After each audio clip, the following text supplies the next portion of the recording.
Decorating an apartment can be challenging for all sorts of reasons. So when I come across an apartment that's beautifully done, I am so excited. We've shot some great ones that I want to share with you. My all-time favorite is Azamit's apartment in Old Montreal. Now this space has a ton of character and it was like nothing I'd ever seen before. Now this is one of those spaces where you wouldn't want to touch the old architecture and all of the features that are original to the building. So Azamit approached it as a canvas, a backdrop for all of her art and her furniture. She kept the look light and bright and brought in a lot of modular furniture, which allows her to play around with the layout, but also made a lot of sense for an apartment that didn't have an elevator. She turned her guest room into a reading room, which made the most sense for her lifestyle, and had a beautiful office that she could escape to get some work done.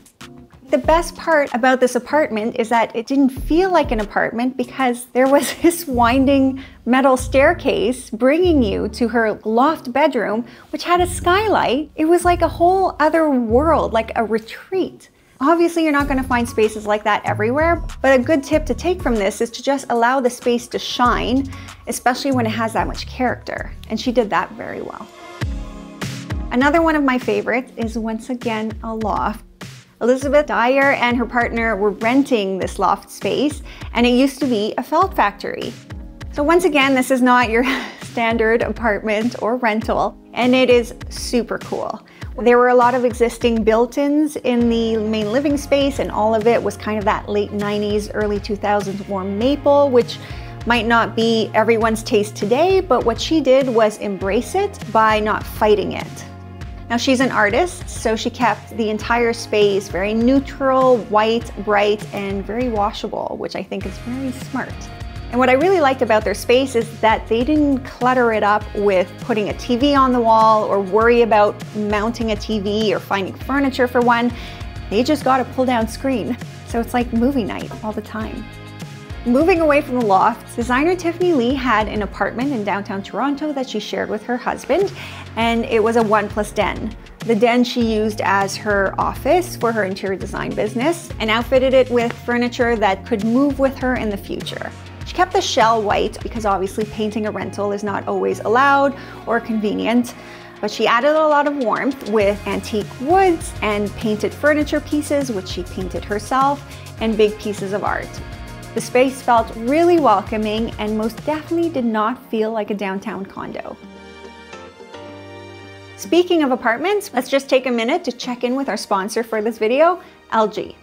They recently partnered with Chef Anna Olson on her newly renovated apartment test kitchen, and we got a chance to go check it out. This is a small apartment attached to the back of Anna's house, which was no longer being used. She saw this as a great opportunity to renovate the space to use it as a studio when she shoots and develops recipes. Of course, a top chef requires a top-notch kitchen, so she decided to go with a suite of LG appliances with all the bells and whistles.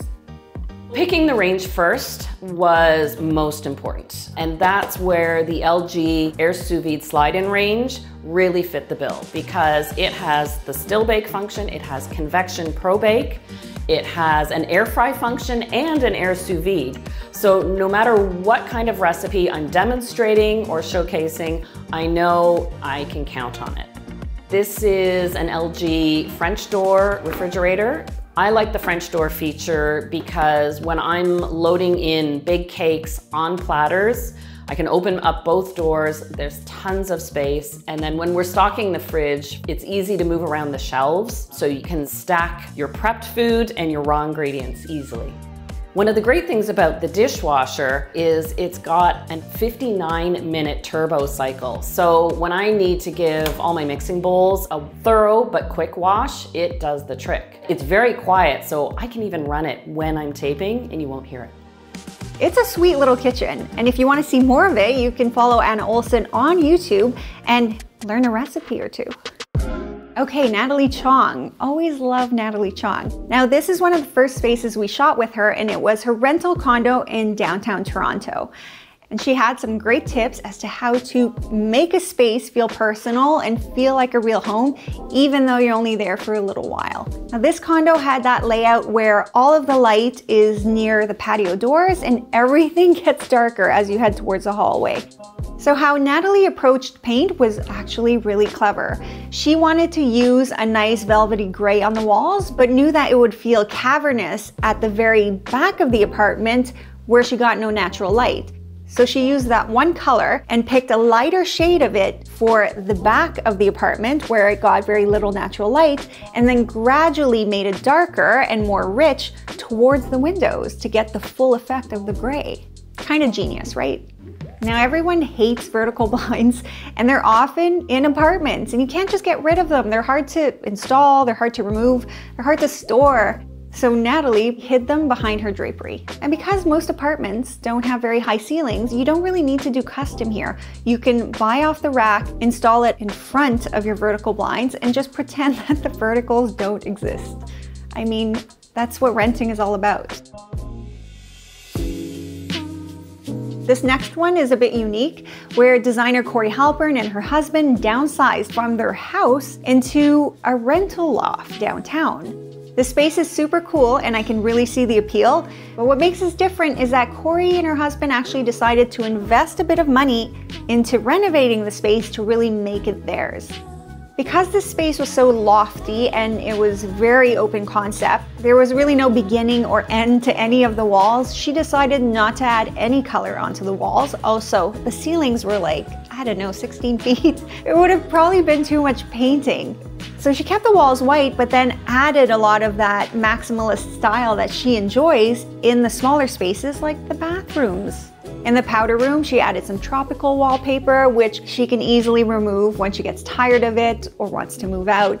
And in her bedroom, she brought in a lot of colorful furniture, painted bedside tables, a huge velvet headboard, just to add that splash of color that she loves without having to commit to painting the walls. The kitchen was a very important space to her, and although she didn't want to spend too much money to completely renovate a kitchen that's technically not hers, she did put in some money to bring it to a level where she was happy. So she changed out the countertops, she added a backsplash, she changed the faucets, she even changed the appliances. And I understand it's a rental and most people will think that it's nuts, that she's nuts for putting all that money into property that's technically not hers. But you know what? This is her home and she plans on being there with her husband for a long time and wanted to make it perfect for herself. There's my roundup on my favorite apartments.